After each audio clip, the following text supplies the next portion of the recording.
There's a moment, right before the deal died for the third time, where I sat outside in the rain, phone in my hand, and thought, maybe this one isn't supposed to happen. This is a 1998 Porsche 911. It took me months to find, 3 dead deals to buy, and the first thing I did when I finally got the keys was hand them to someone else. I know how that sounds. Stay with me, because this isn't really a video about a car. It's the first thing you're ever going to know about me. I need to explain something first, because none of the rest makes sense without it. My head doesn't stop. My thoughts move faster than the room I'm standing in, faster than the conversation, faster than the people in it. Most of my life is me waiting for everybody else to catch up. There's exactly one place it goes quiet. At speed, in the corners, where I don't get to think about 10 things, where the only choice is to focus and live through the next bend and the one after that. Everything slows down. It all goes silent. For the first time all day, I can actually breathe. And here's the other thing you should know early, because it's the pattern of my whole life. I have always been underestimated. People take one look and decide I'm not the serious one, not the smart bet. They've been wrong every single time. New territory, new role, a few months in, a budget most people manage, and I've been beating it by half again.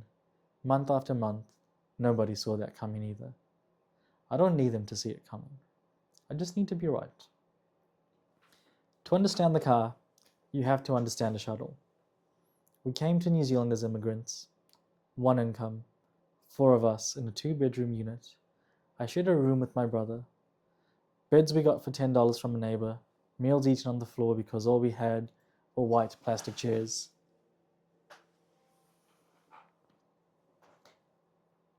A little black and white TV. Everything we owned from there, my parents were still paying off. Nothing was ours. I was 12. We booked a shuttle to the airport. The driver quoted us a price up front. Then she showed up, looked at our bags, looked at the 4 of us, and decided we were the ones she could squeeze. She wanted more than she'd said. She didn't do that to the people she picked up after us. $10. To her, nothing. She made that off every fare. To us, that $10 was a huge difference. My father got out of that shuttle and did not fold.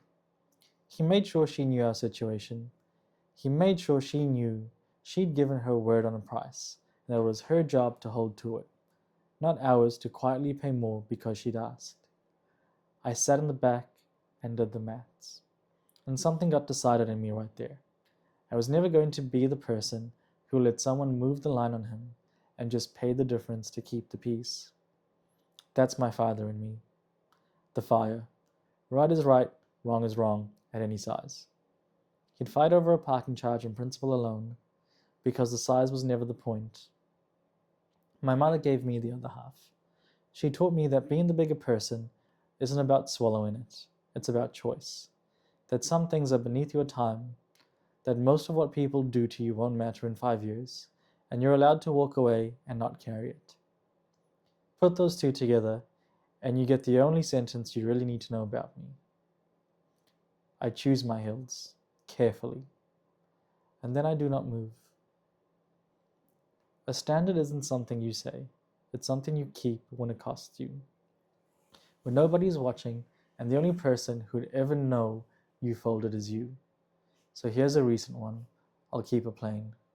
I landed a new account. Should have been a win, but the paperwork took 3 months. A couple of signatures and 3 months of things never quite being right. That's a tell. Then I learned the rest. They'd been changing how their staff got paid, moving the metrics, moving the commission, dangling the carrot, and walking it backwards, so that people who did the job well still couldn't get paid properly.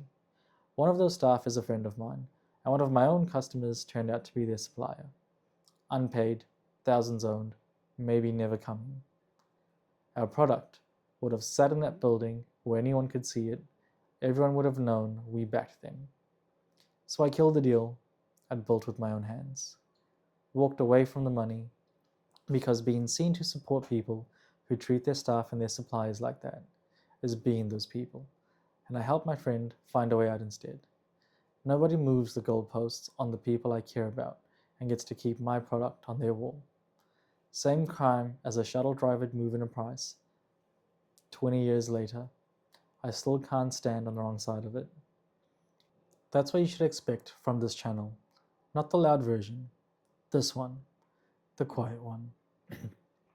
That just costs me and doesn't make a speech about it. This year, I was running 4 lanes at once. And I'll tell you the truth about all of them. I don't care about any of them. There are means to an end. The end is a house that's mine, outright.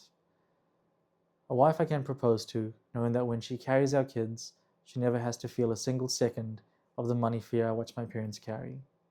That she can step back from her career and know she's safe, even if it all goes wrong someday. And the kids who grow up hearing these exact stories, so they inherit the standard and pass it down. I'm building the opposite of that shuttle. That's all this is. And this year, the house fell through.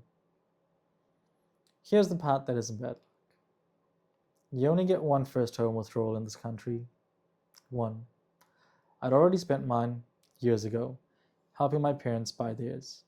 So when the broker called on that Friday and told me the finance was dead, 10 grand short a year, the numbers wouldn't annualize.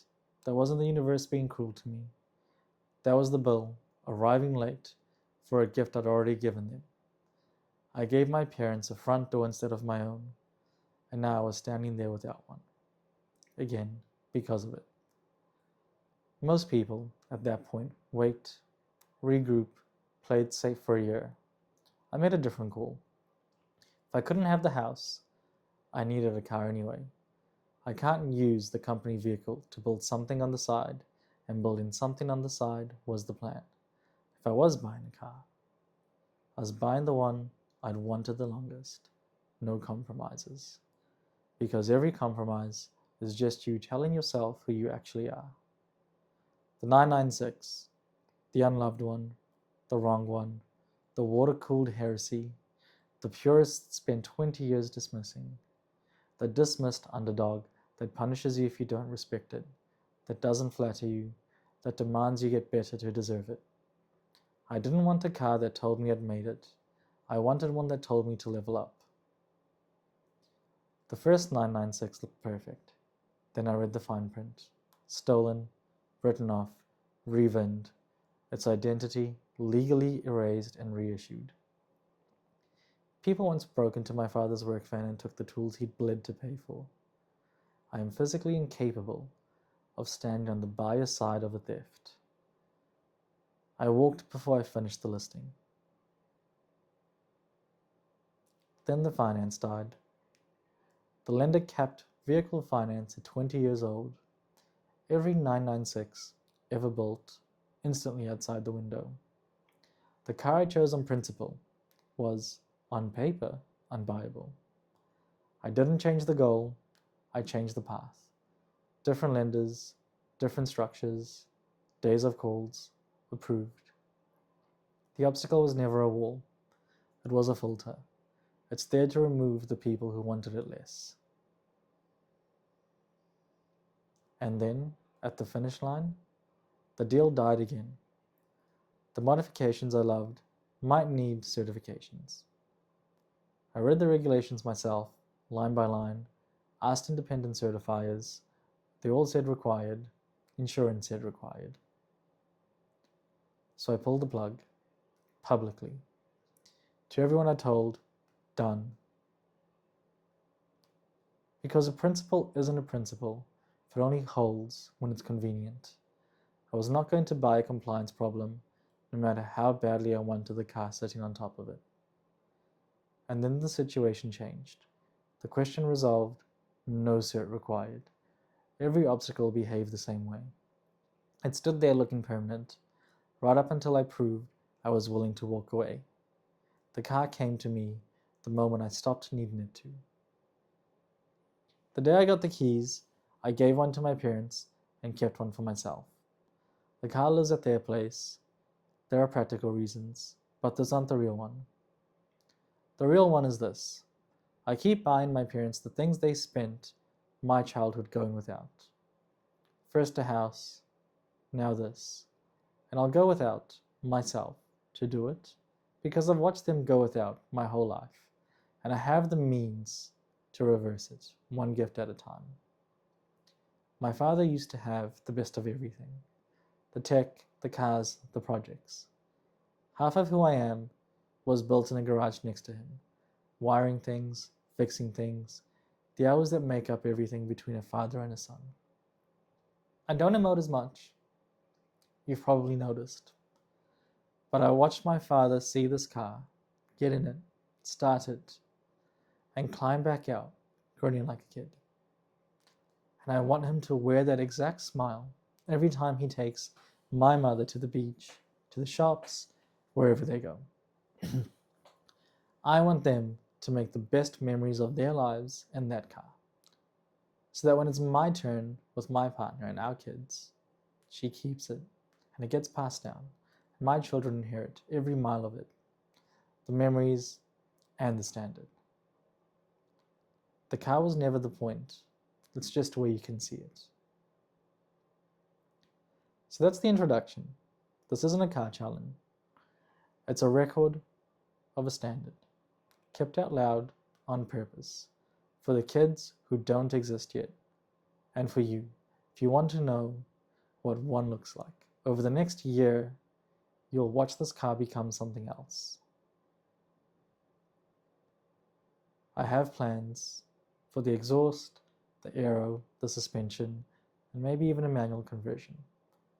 Every stage documented, every invoice shown, every decision explained, and around it, the rest of it, the business, the deals, the walkaways, because buying a Porsche the right way and building a life the right way turned out to be the same skill. I choose my hills carefully, and I do not move. This is chapter 1.